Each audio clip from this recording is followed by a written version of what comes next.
കിനാക്കൂടുമാ മരുപ്പച്ച തേടി തേടി ഉരുകും വേനൽ തീരങ്ങളിൽ. കിനാക്കൂടുമായി മരുപ്പച്ച തേടി തേടി ഉരുകും വേനൽ തീരങ്ങളിൽ. തളരുന്ന നേരം കരുത്തേകുവാൻ പാതയമായി പൊഴിയും ദൈവസ്നേഹത്തിൻ ജീവാമൃതം.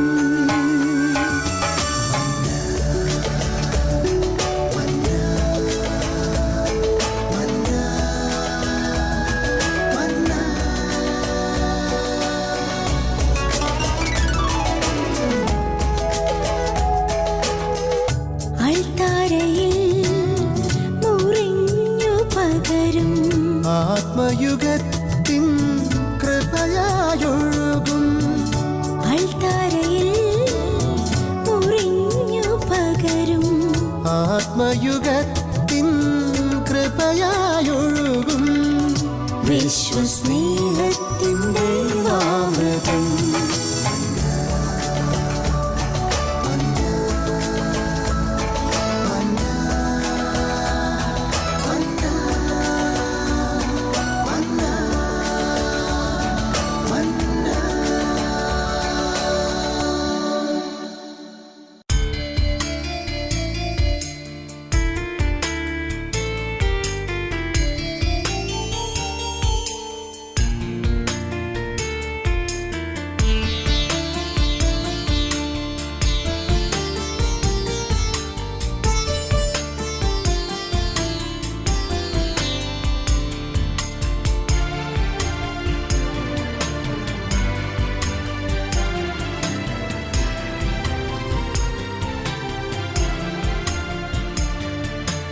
അത്യുന്നതന്റെ മറവിൽ സർവശക്തന്റെ തണലിൽ പാർക്കുന്നവൻ ഭാഗ്യവാൻ ഭാഗ്യവാൻ.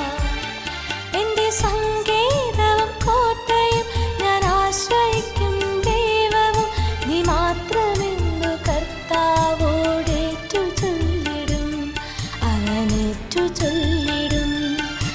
അത്യുന്നതന്റെ മറവിൽ സർവശക്തന്റെ തണലിൽ പാർക്കുന്നവൻ ഭാഗ്യവാൻ ഭാഗ്യവാൻ.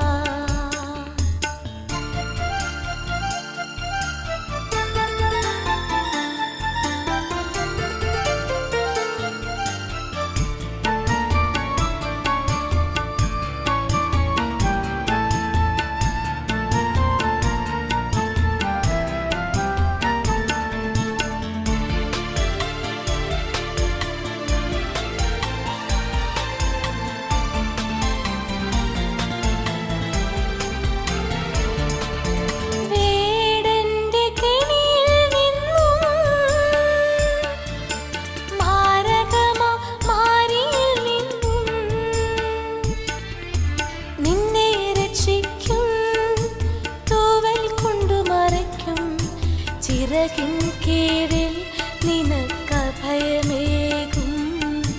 വിശ്വസ്തത കൊണ്ടു നിന്നെ കവചമണിക്കും. അത്യുന്നതന്റെ മറവിൽ സർവശക്തന്റെ തണലിൽ പാർക്കുന്നവൻ ഭാഗ്യവാൻ ഭാഗ്യവാൻ.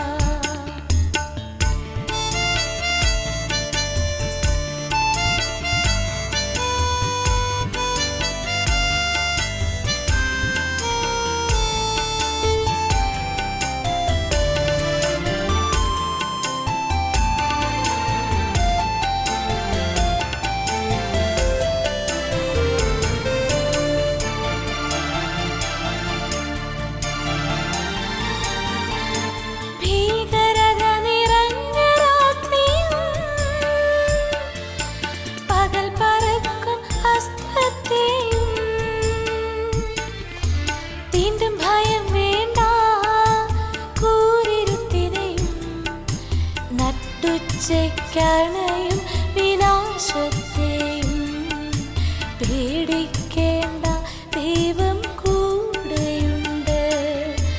അത്യുന്നതന്റെ മറവിൽ സർവശക്തന്റെ തണലിൽ പാർക്കുന്നവൻ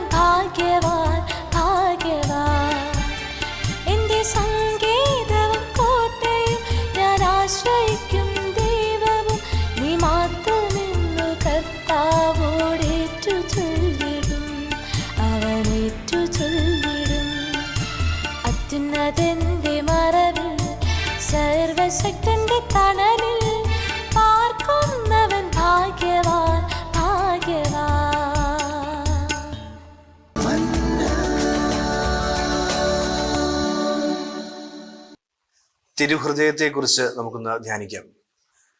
യേശുനാഥൻ്റെ തിരുഹൃദയത്തെ പോലെ നമ്മുടെ ഹൃദയങ്ങളും രൂപപ്പെടുത്തണമേ എന്ന സുഹൃദൈവത്തോടു കൂടിയാണ് നമ്മൾ തിരുഹൃദയത്തോടുള്ള ഭക്തിയിൽ നിലനിൽക്കാനായി ശ്രമിക്കുക. തിരുഹൃദയത്തെക്കുറിച്ച് ധ്യാനിക്കുമ്പോൾ ഏറ്റവും സുന്ദരമായൊരു ധ്യാനചിന്ത വാഴ്ത്തപ്പെട്ട സിസ്റ്റർ റാണി മരിയയുടെ ജീവിതത്തിൽ നമുക്ക് ചിന്തിച്ചുകൊണ്ട് ആരംഭിക്കാം. സിസ്റ്ററിൻ്റെ ജീവിത കാലഘട്ടത്തിൽ സിസ്റ്റർ എഴുതിയ ധ്യാന കുറിപ്പുകൾ സമീപകാലത്ത് പുസ്തകങ്ങളായിട്ടും കുറിപ്പുകളായിട്ടും ഒക്കെ പുറത്തു വന്നിട്ടുണ്ട്. 1995 രക്തസാക്ഷിണിയാകുകയും 2017 തിരുസഭ വാഴ്ത്തപ്പെട്ട ഗണത്തിലേക്ക് ഉയർത്തുകയും ചെയ്ത സിസ്റ്റർ റാണി മരിയയുടെ ധ്യാന കുറിപ്പുകളിൽ ഒരു കുറിപ്പ് പ്രകാരമാണ്, തിരുഹൃദയവുമായി ബന്ധപ്പെട്ടതാണ്.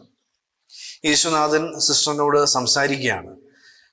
സിസ്റ്ററിനോട് ചോദിക്കുന്നു, നമുക്കൊരു മ്യൂച്വൽ എക്സ്ചേഞ്ച് നടത്തിയാൽ എന്തായിരിക്കും? ഒരു പരസ്പരം കൈമാറ്റം.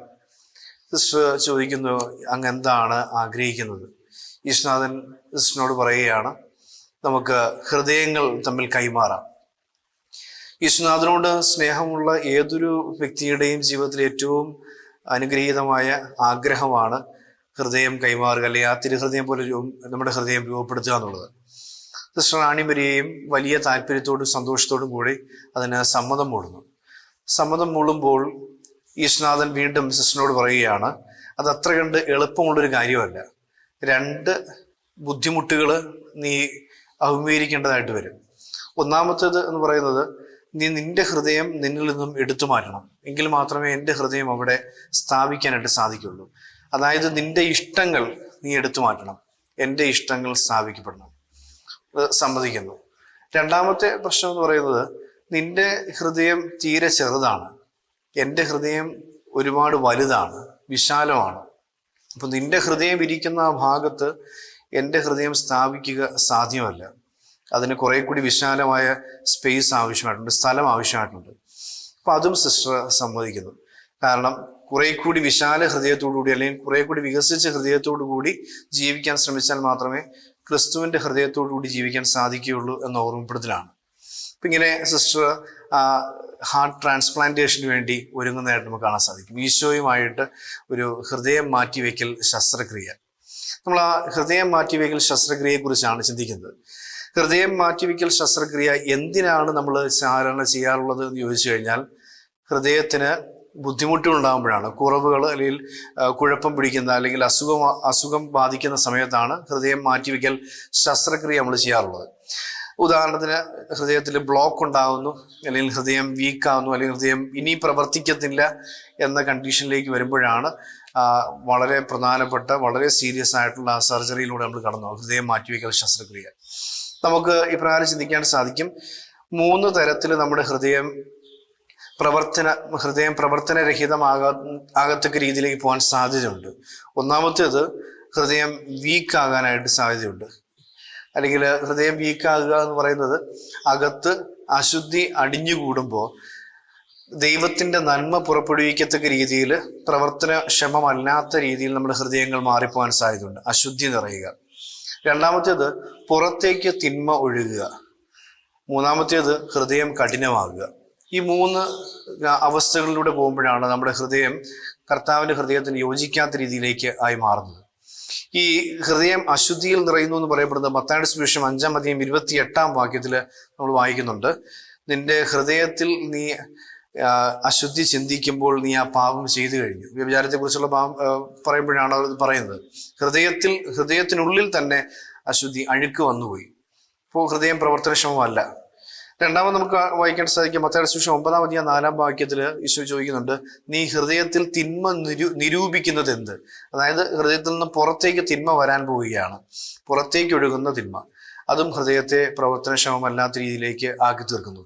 മൂന്നാമത്തേത്, മത്തായിയുടെ സുവിശേഷം 13:15 ഈശോ പറയുന്നുണ്ട്, നിങ്ങളുടെ ഹൃദയ കാഠിന്യം നിമിത്തമാണ് നിങ്ങൾ ഇങ്ങനെ ചെയ്യുന്നത്, നിങ്ങൾക്ക് ഇത് ചെയ്യാൻ സാധിക്കാത്തത് എന്ന് പറയുന്നത്. അപ്പോൾ ഹൃദയം കഠിനമായി പോകുന്ന അവസ്ഥ. മനുഷ്യന്റെ ആ മാംസള ഹൃദയത്തിന് പകരം കഠിന ഹൃദയത്തോട്, പാറ പോലത്തെ ഹൃദയവുമായിട്ടിരിക്കുന്ന മനുഷ്യർ. ഇപ്പോൾ സ്നേഹമില്ല, കരുണയില്ലാത്ത ജീവിതം. അപ്പം ഉള്ളിൽ അശുദ്ധിയായിരിക്കുന്ന അവസ്ഥ, പുറത്തേക്ക് തിന്മ ഒഴുകുന്ന അവസ്ഥ, കഠിനമായി പോയ അവസ്ഥ. ഈ 3 അവസ്ഥകളിൽ ഹൃദയമായിരിക്കുമ്പോൾ നമുക്ക് കർത്താവിൻ്റെ ഹൃദയത്തോട് യോജിച്ച രീതിയിൽ പ്രവർത്തിക്കാൻ സാധിക്കാത്ത ഹൃദയമായിട്ട് നമ്മുടെ ഹൃദയം മാറുന്നു. അപ്പോഴാണ് നമ്മൾ ഹാർട്ട് ട്രാൻസ്പ്ലാന്റേഷൻ, ഹൃദയം മാറ്റിവെക്കൽ ശസ്ത്രക്രിയ നടത്തേണ്ടതായിട്ടുള്ളത്. ഇപ്പോൾ ഹൃദയം മാറ്റിവെക്കൽ ശസ്ത്രക്രിയ നടത്തുന്നതിന് മുമ്പ് നമ്മൾ ഓർക്കേണ്ടത് ഈ 3 അവസ്ഥകൾ, അശുദ്ധിയുടെ, തിന്മയുടെ, ഹൃദയം കഠിനമായി പോയ അവസ്ഥയെക്കുറിച്ച് ഈശ്വരനാഥൻ തന്നെ മത്തായിയുടെ സുവിശേഷം 13-ാം അധ്യായത്തിൽ പറയുന്നുണ്ട്. ഹൃദയനിലത്തിൽ വിത്ത് വിതയ്ക്കുമ്പോൾ സംഭവിക്കുന്ന കാര്യത്തെക്കുറിച്ച് പറയുന്നുണ്ട്. വഴിയരികിൽ വീണ വിത്ത് ഉള്ള അശുദ്ധമായ പൂവിനെ സൂചിപ്പിക്കുകയാണ്. അതായത് വേലി കെട്ടി സൂക്ഷിക്കേണ്ട ഒരിടം കൃത്യമായി വേലി കെട്ടി സൂക്ഷിക്കാതിരുന്നത് പോയതിന്റെ പേരിൽ ആരൊക്കെയോ കയറി ഇറങ്ങി, ഏതൊക്കെയോ തിന്മകൾ കയറി ഇറങ്ങി വഴിയായിപ്പോയി, ചവിട്ടി മതിക്കത്തേക്കുള്ള വഴി. അവിടെ ഇനി നന്മ വിളയാൻ പോകുന്നില്ല. രണ്ടാമത്തേത് മുൾച്ചെടികൾ വളരുന്നൊരു ഹൃദയം. അവിടെ കർത്താവിന്റെ വചനം വിളയാൻ പോകുന്നില്ല. കാരണം തിന്മയുടെ വിത്ത് നേരത്തെ വീണതിന്റെ പേരിൽ അവിടെ തിന്മ വളർന്നു, പുറത്തേക്ക് തിന്മ മുൾച്ചെടിയായി വളർന്നു നിൽക്കുന്നതിന്റെ പേരിൽ ആ മനുഷ്യൻ നന്മ പുറത്തേക്ക് വരുന്നില്ല, തിന്മ മാത്രമേ പുറത്തേക്ക് വരുന്നുള്ളൂ. മൂന്നാമത്തേത് പാറപ്പുറമായി പോയ ഹൃദയം.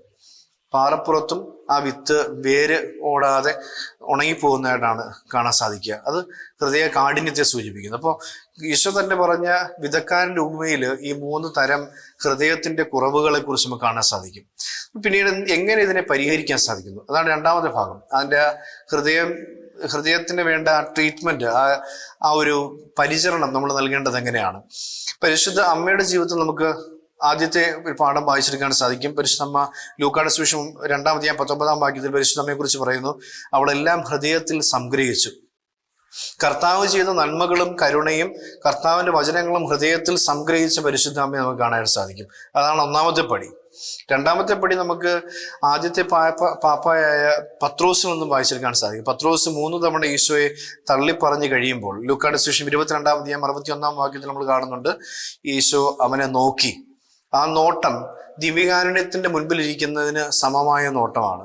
ഈശോ നമ്മളെ നോക്കി കഴിയുമ്പോൾ കാണുന്ന വസ്തുത ഇതാണ്. മത്തായിയുടെ സുവിശേഷം 26-ാം അധ്യായം 75-ാം വാക്യത്തിൽ നമ്മൾ വായിക്കുന്നുണ്ട്, അവൻ ഹൃദയം നൊന്ത് കരഞ്ഞു. മാനസാന്തരത്തിന് വേണ്ടിയുള്ള തുടക്കം, ഹൃദയം നൊന്ത് കരഞ്ഞു.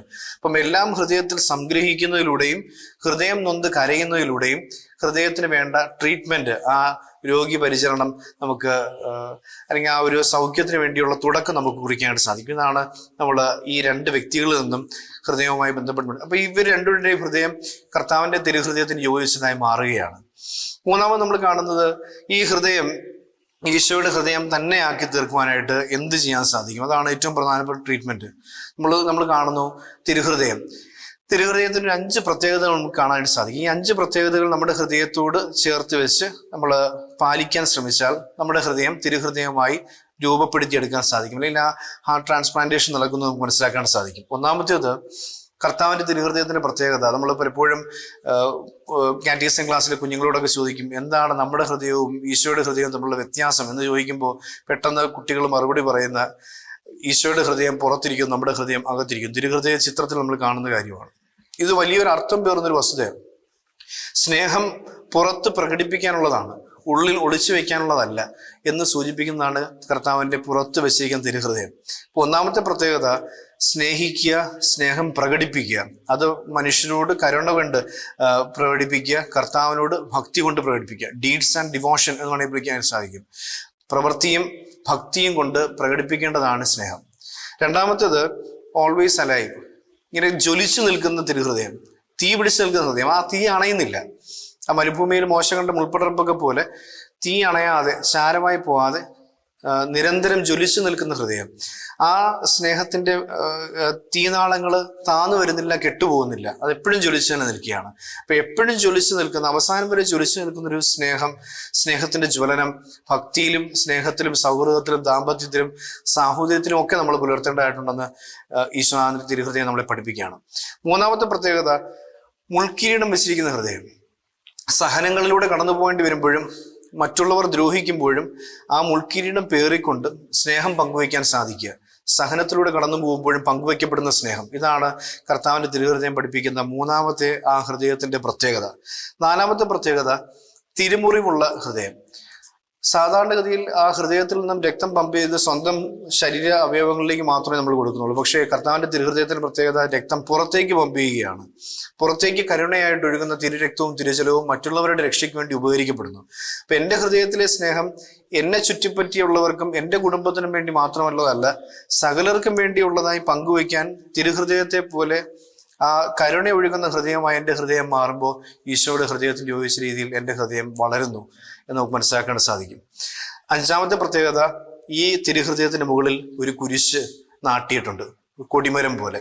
അതായത് ഈ ഹൃദയത്തെ ഭരിക്കുന്നത് ക്രിസ്തു എന്ന രാജാവാണ് എന്ന ഓർമ്മപ്പെടുത്തൽ. ഇതാണ് നമ്മൾ ആ തിരുഹൃദയം ഞങ്ങളിൽ വാണരുളി വിജയം അടയണമേ എന്നൊക്കെ നമ്മൾ തിരുഹൃദയത്തിന്റെ പ്രതിഷ്ഠാജപം ചൊല്ലുമ്പോൾ പ്രാർത്ഥിക്കാറുള്ളത്.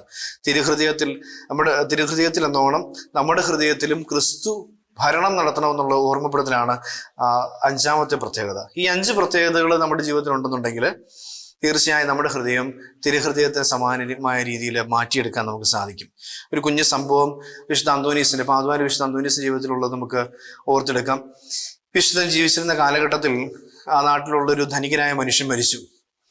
ഈ ധനികൻ സാധാരണ നമ്മുടെ നാട്ടിലേക്ക് ഉള്ളതുപോലെ തന്നെ അറിയപ്പെടുന്ന ഒരു ജ്ഞാനഗുരുവിനെ കൊണ്ടുവന്ന് പ്രസംഗിപ്പിക്കണമെന്ന് കുടുംബക്കാർക്ക് വലിയ ആഗ്രഹം. അന്തോനീസിനോട് വന്ന് ചോദിക്കുന്നു. അന്തോനീസ് ഒട്ടും താല്പര്യം കാണിക്കുന്നില്ല. കാരണം ഈ മനുഷ്യൻ ജീവിത കാലഘട്ടത്തിൽ ആർക്കും നന്മ ചെയ്യാത്തൊരു വ്യക്തിയായിരുന്നു.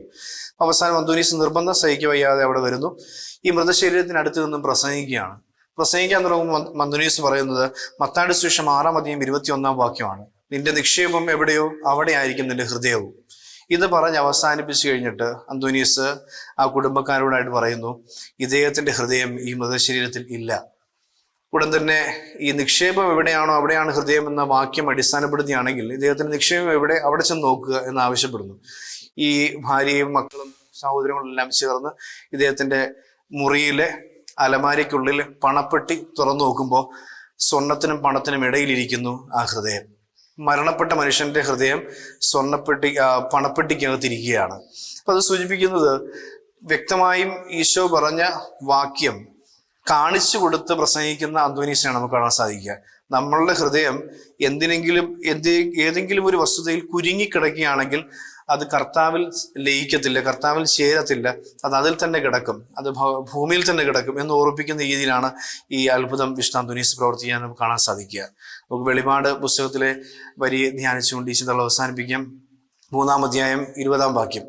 ഞാൻ ചിന്തിക്കും, നമ്മൾ കരുണയുടെയൊക്കെ മണിക്കൂറാണ് 3 മണി എന്ന് പറയുന്നത്. 3 മണിക്ക് കരുണക്കൊന്തയൊക്കെ ചൊല്ലി അവസാനിപ്പിക്കുമ്പോഴത്തേക്ക് ഒരു പക്ഷെ പ്രാർത്ഥന വളരെ ഭംഗിയായിട്ട് അർപ്പിച്ചു കഴിയുമ്പോൾ 3:20 ആവും. അങ്ങനെ ഓർത്തിരിക്കാൻ സാധിക്കുന്നൊരു സമയമാണ് 3:20. വെളിപാട് 3:20. വെളിപാട് 3:20 ഇതാണ്: ഞാൻ നിന്റെ അരികിൽ വന്ന് മുട്ടും, നീ എനിക്ക് വാതിൽ തുറന്നാൽ ഞാൻ അകത്തേക്ക് പ്രവേശിക്കും, നമുക്കൊരുമിച്ച് ഭക്ഷിക്കാം. കർത്താവ് നമ്മുടെ ഹൃദയത്തിന്റെ വാതിൽക്കൽ മുട്ടുന്നുണ്ട്. ആ ഹൃദയവാതിൽ തുറന്നു കൊടുത്ത് കർത്താവ് അകത്ത് വന്ന് കർത്താവുമായി ഒന്നിച്ചിരുന്ന് ദിവ്യകാരുണ്യ അപ്പം ഭക്ഷിക്കുമ്പോൾ വചനം ഹൃദയത്തിൽ സംഗ്രഹിച്ച പരിശുദ്ധ അമ്മയെ പോലെ വചനവും ദിവ്യകാരുണ്യ അപ്പവും ചേർന്ന് നമ്മുടെ ഹൃദയത്തെ തിരുഹൃദയമാക്കി മാറ്റും. അപ്രകാരം തിരുഹൃദയത്തിന് യോജിച്ച ഹൃദയങ്ങളാക്കി നമ്മുടെ ഹൃദയങ്ങളെ മാറ്റാനായുള്ള കൃപയ്ക്കായി നമുക്ക് പ്രാർത്ഥിക്കാം. ദൈവം അനുഗ്രഹിക്കട്ടെ.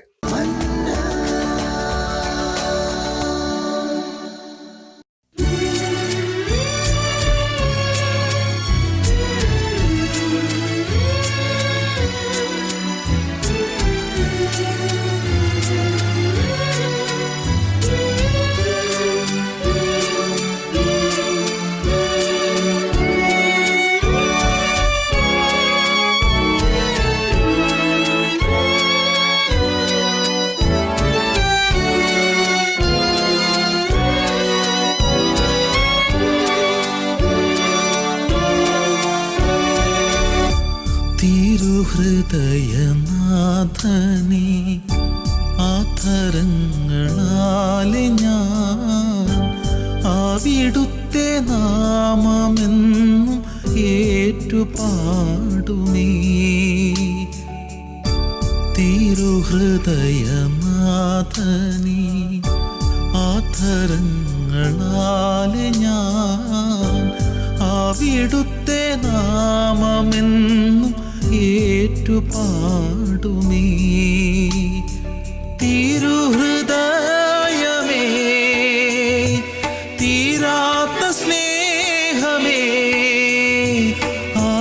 ആകാശം പോലല്ലോ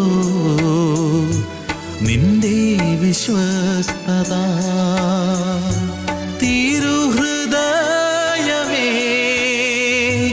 തീരാത്ത സ്നേഹമേ, ആകാശം പോലല്ലോ നിന്റെ വിശ്വസ്തത.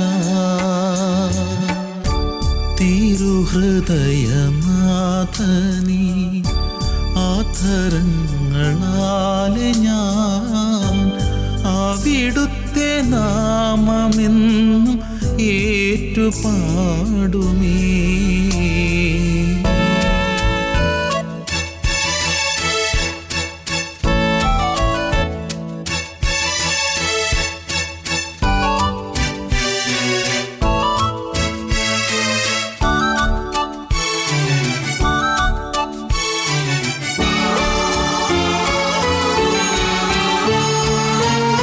സ്നേഹം മാത്രം ധാരധാരയായി പെയ്തിടും മേഘം പോലെ യേശുവേ നിൻ മുന്നിൽ വന്നല്ലോ. നേർത്തരോദനം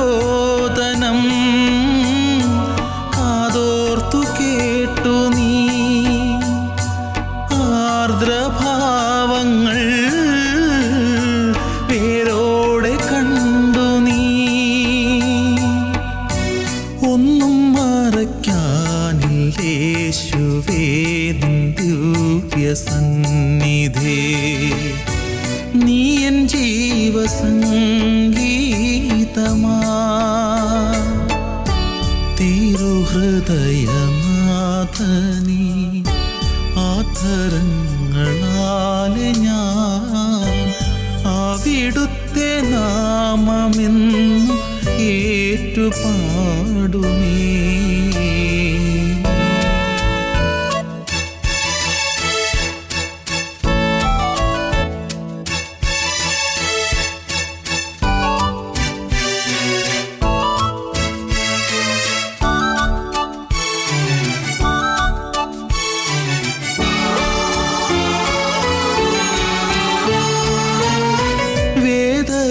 വേദഗ്രന്ഥത്താളിൽ നിന്നെ കണ്ടുവെങ്കിലും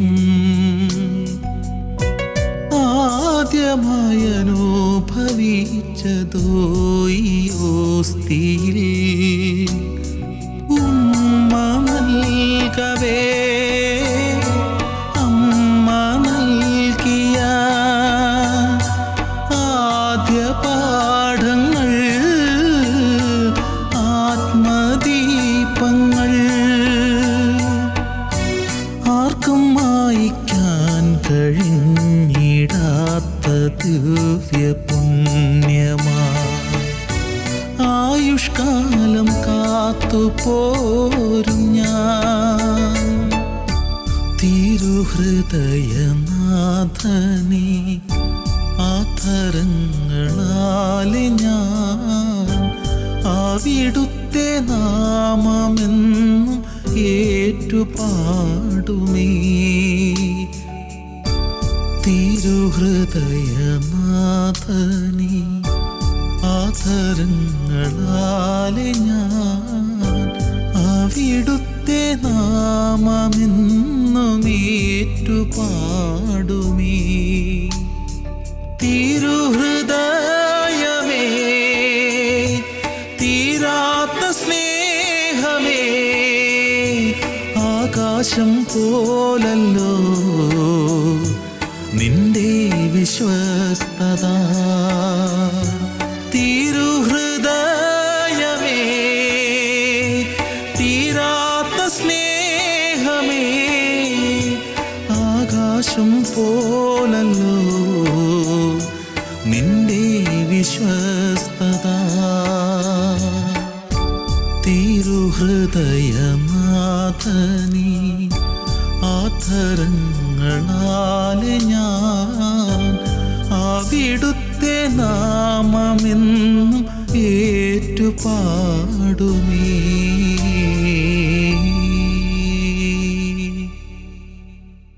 കുരിശ് രക്ഷയുടെ അടയാളമാണ്.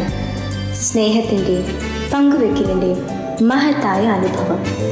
ആ വലിയ രക്ഷയുടെ സാന്നിധ്യം നമ്മുടെ ജീവിതത്തെ സമ്പൂർണ്ണമാക്കട്ടെ. ഏവർക്കും ക്രിസ്തു സ്നേഹവും സമാധാനവും നേരുന്നു. പ്രാർത്ഥനയിൽ നമുക്ക് പരസ്പരം ഓർമ്മിക്കാം. നിങ്ങളുടെ അഭിപ്രായങ്ങളും നിർദ്ദേശങ്ങളും ഞങ്ങളെ അറിയിക്കാൻ മറക്കരുത്. eldroyvision.uae@gmail.com. വിശ്വസ്നേഹത്തിൻ്റെ